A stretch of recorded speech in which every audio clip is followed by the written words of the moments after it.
우리 사랑하는 서해안교회 중고등부 잘 지내고 있지? 지금 전도사님이 코로나에 걸려서 아쉽게도 집에서 격리를 하고 있는 상황이야. 이번 주에는 아쉽지만 11시 예배를 끝으로 너희를 집으로 보내게 되었어. 그래서 이번 주 주일을, 중고등부 예배가 없어진 이번 주 주일을 어떻게 보낼까 하다가 이번 주가 대림절 셋째 주일이거든? 그래서 대림절이 어떤 의미인가? 대림절을 우리가 지금 지나고 있는 대림절을 우리가 어떻게 보내야 되는가에 대해서 다시 한번 생각해 보면서 좀 정리하는 시간을 가지면 좋겠다 해서 대림절에 대한 영상을 좀 준비했어. 우리가 함께 보면서 대림절은 이런 절기구나, 또 대림절을 우리가 어떻게 보내야 하는구나에 대해서 함께 보면서 대림절을 어떻게 보내야 할지 너희들이 잘 알고 지나갔으면 좋겠어. 자, 대림절, 이걸 어드벤트라고 하는데 성탄절 전 4주의 기간을 대림절이라고 해. 이번 연도는 11월 27일 주일부터 시작해서 12월 24일까지의 이 4주간의 기간을 대림절이라고 하는 거야. 이 대림절의 의미를 살펴보면 예수님의 오심을 기다리는 시간이 바로 이 4주간의 대림절이라고 할 수 있어. 이 대림이 한자인데 기다릴 대와 이말림을 써서 예수님을 기다리고 준비하는 절기를 바로 대림절이라고 해. 이 대림절은 우리를 구원하기 위해서 2000년 전에 오신 예수님과 다시 오시겠다고 분명히 말씀하신 다시 오실 예수님을 기다리는 절기야. 우리가 사순절이 뭔지 알지 얘들아? 부활절 전에 부활절을 준비하는 절기가 바로 사순절이잖아. 사순절은 부활주일을 맞이하고 준비하는 기간이야. 그렇다면 대림절은 성탄절을 맞이하고 준비하는 기간, 준비 기간을 바로 대림절이라고 하는 거야. 대림절에는 이 4주간의 주일 동안 대림초를 사용해. 이 대림초를 사용해서 예수 그리스도를 기다린다고 해. 대림절 첫째 주 11월 27일에는 이 왼쪽에 있는 찌란 보라색 초를 사용해. 이 보라색 초는 기다림, 소망 이런 뜻이 있고, 대림절 둘째 주일 12월 4일에는 연보라색 초를 사용해서 회개와 평화, 그리고 12월 11일 오늘은 연한 분홍색 초를 사용해서 사랑과 나눔이란 의미의 초를 사용하고, 또 넷째 주 12월 18일에는 정말 연한 보라색인 만남과 화해를 상징하는 연한 보라색 초를, 이 초를 4개를 다 진열해 놓고 첫째 주에는 하나, 둘째 주에는 2개, 셋째 주에는 3개, 넷째 주에는 4개 이렇게 해서 한 주가 지날수록 초를 하나 키고 2개 키고 3개 키고 4개 키는 그런 방식을 사용해서 예수 그리스도를 기다린다고 해요. 그런데 얘들아, 이 초가 색깔이 대림절 첫째 주랑 성탄절이랑 비교했을 때 어때? 왼쪽에서 오른쪽으로 갈수록 점점 초의 색깔이 연해지는 것 같지 않니? 대림절 첫째 주보다 둘째 주가 연하고, 셋째 주가 연하고, 넷째 주가 연하고, 성탄절에는 결국엔 흰색 초를 키게 된다라는 거지. 이건 이사야서 1장 18절 말씀을 통해서 알 수 있는데, 한번 전사님 같이 읽어보자. 여호와께서 말씀하시되 오라 우리가 서로 변론하자. 너희의 죄가 주홍 같을지라도 눈과 같이 희어질 것이요 진홍같이 붉을지라도 양털같이 희게 되리라. 아멘. 이 말씀은 무슨 뜻이냐면, 우리의 죄가 시뻘겋고 너무나 검고 붉을지라도 예수 그리스도의 십자가 피로 말미암아 눈과 같이 희어질 거래. 이 화면의 밑에 흰색 눈 쌓인 거 보이니?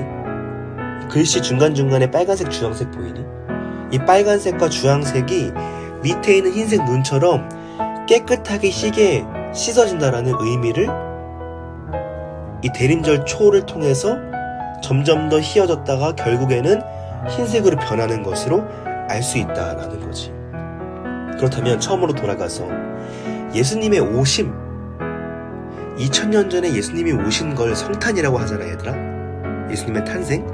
그런데 2000년 전에 탄생하신 예수님을 기다린다? 대림절은 예수님의 탄생을 기다리는 절기라며. 예수님의 탄생 오심을 기다린다? 도대체 무슨 말이냐. 성탄은 2000년 전에 이미 일어난 일인데 2000년 전에 일어난 일을 기다리는 시간을 갖는다? 도대체 대림절은 어떤 절기지? 라는 생각이 들 수가 있어.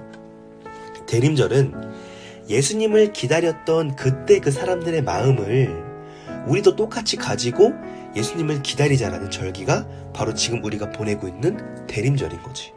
그렇다면 그 당시 사람들은 어떤 마음으로 어떤 자세로 예수님을 기다렸을까? 한번 생각해 봐야 돼. 그리고 또 우리가 생각해 보아야 할 건 그렇다면 우리는 과연 어떤 마음과 자세로 예수님을 기다려야 하는가가 우리에게 중요하다라는 거지. 우리가 어떤 마음과 자세를 가져야 하냐면 지금 화면으로 보이는 이 자세를 가져야 해. 우리는 이미와 아직 사이를 살고 있다는 것을 기억하며 이 마음과 이 자세를 가지고 예수님을 기다려야 한다라는 거야. 좀 어렵지 얘들아. 사진으로 보여줄게. 이 이미라는 것은 2000년 전에 이미 우리를 위해 오신 탄생하신 성탄하신 예수님을 뜻해. 그리고 그러나 아직, 이걸 영어로 not yet이라고 하는데 아직 이루어지지 않은 거지. 2000년 전에 우리를 위해 오신 예수님께서 십자가에서 우리를 위해 죽으셨어. 그렇지? 믿지 얘들아? 아멘이지? 2000년 전에 오신 예수님께서 33살의 나이에 우리를 위해 십자가에 박히셨어. 그리고 3일 만에 부활하셨지? 그리고 부활하셔서 40일 동안 이 땅에 계시다가 하늘로 올라가셨어. 그리고 하나님 우편에 앉아 계시다라고 성경은 기록하고 있잖아. 예수님께서 하늘로 올라가시기 전에 반드시 다시 오실 것을 말씀하셨어. 우린 이 사실을 믿어야 해. 그런데 예수님께서 아직 다시 오시지 않았지. 우리는 지금 이 중간 길을 살고 있다는 거지. 이미 2000년 전에 다시 오신 예수님, 이미, 그리고 다시 오신다고 말씀하셨지만 아직 다시 오시지 않은 예수님. 지금 우리는 이미와 그러나 아직 사이를 살고 있다라는 거지. 이미와 아직 사이를 살고 있는 우리가 기억해야 될 게 있어. 뭐냐면 어둡고 죄악이 가득한 이 땅에서 소망을 찾지 않아야 해 얘들아. 세상은 자꾸만 이 물질적이고 어둡고 암흑한 세상에서 정답을 찾으라고 말해. 돈이 정답이야. 공부하는 머리가 정답이야. 친구 많은 게 정답이야. 인기 많은 게 정답이야. 잘 사는 게 정답이야. 좋은 차 타는 게 정답이야. 넓은 집 사는 게 정답이야. 남들 다 제치고 1등 하는 게 정답이야. 잘생긴 게 정답이야. 이쁜 게 정답이야. 키 큰 게 정답이야. 그렇게 말하지만 예수님은 그렇게 말하고 있지 않아. 성경은 그렇게 말하고 있지 않아. 성경에서 뭐라고 말하고 있냐면 내가 무엇을 바라리요 나의 소망은 주께 있나이다. 아멘. 시편 39장 7절 말씀인데 한번 같이 읽어볼까? 시작. 주여 이제 내가 무엇을 바라리요 나의 소망은 주께 있나이다. 아멘. 사랑하는 얘들아, 전도사님은 너희가 세상에 소망을 두지 않았으면 좋겠어. 세상에 목숨 걸지 않았으면 좋겠어. 세상에 좋은 것이 너무나 많아. 잘난 것이 너무나 많아. 그렇지만 하나님은 뭐라고 말하고 있냐면 그런 것들이 정답이 될 수 없다라고 우리에게 분명히 말씀하고 있어. 그러므로 우리는 하나님만을 바라봐야 해. 왜? 우리의 소망이 하나님께 있으니까. 전도사님은 또 선생님들은 너희를 위해 기도해. 어떻게 기도하냐면 우리 아이들이 공부 잘하게 해주세요. 성공하게 해주세요. 제발 잘되게 해주세요. 키 크게 해주세요. 이렇게 기도하지 않아. 우리 사랑하는 아이들이 암흑길을 살고 어두운 세상을 사는 사랑하는 아이들이 오직 하나님만을 정답 삼아 인생의 지표 삼아 따라가게 해주세요. 공부 잘하지 못해도 괜찮습니다. 조금 부족해도 괜찮습니다. 키 크지 않아도 괜찮습니다. 돈 많이 벌지 않아도 괜찮습니다. 우리 사랑하는 서해안교회 중고등부 아이들이 오직 하나님만을 바라보고 세상에 많은 정답이라고 말하는 것들을 다 뿌리치고 오직 주님만을 정답 삼아 인생을 살아가게 해주세요라고 전도사님과 선생님들은 너희를 위해 기도해. 사랑하는 얘들아, 정답은 교과서에 있지 않아. 정답은 세상에 있지 않아. 정답은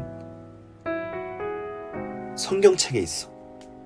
너희가 매일 읽을지 안 읽을지는 모르겠지만 매일 읽어야 하는 그 성경책에 정답이 있다라는 거지. 너희들이 세상에 정답을 찾고 있다면, 세상에서 정답을 찾고 있다면 눈을 돌렸으면 좋겠어. 어디로? 예수님께로. 너희를 위해 이미 이 땅에 오셔서 너희를 위해 죽으시고 너희를 구원하시고 너희를 위해 부활하시고 너희를 위해 하늘로 올라가셔서 너희를 위해 다시 오신다고 분명하게 말씀하신 예수님만을 정답 삼아서 예수님만을 따라갔으면 좋겠어. 사랑하는 우리 서해안교회 중고등부 친구들, 다음 주에 만날 때는 전도사님도 너희도 더욱더 힘차고 튼튼해져서 만났으면 좋겠다. 전도사님이 기도하고 오늘 영상을 마칠게. 사랑이 많으시고 자비로우신 하나님 아버지, 우리 서해안교회 중고등부 아이들을 사랑하여 주셔서 우리 아이들에게 비록 코로나로 비대면으로 영상 예배를 드리지만 이렇게 아이들에게 영상을 전할 수 있게 해주시고 말씀을 전할 수 있게 해주심에 감사를 드립니다. 우리 아이들의 인생에 오직 주님이 정답이게 하시고 오직 주님만을 바라보게 하여 주시옵소서. 세상에 많은 것들이 정답이라 말하지만 그렇지 않음을 고백합니다.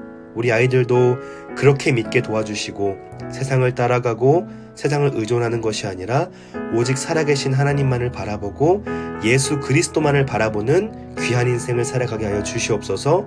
우리 아이들에게 악한 질병, 악한 마귀 틈타지 않도록 인도해 주실 줄로 믿고 감사드리며 살아 역사하시는 예수님의 이름으로 기도합니다. 아멘. 얘들아, 다음 주에 만나자. 안녕.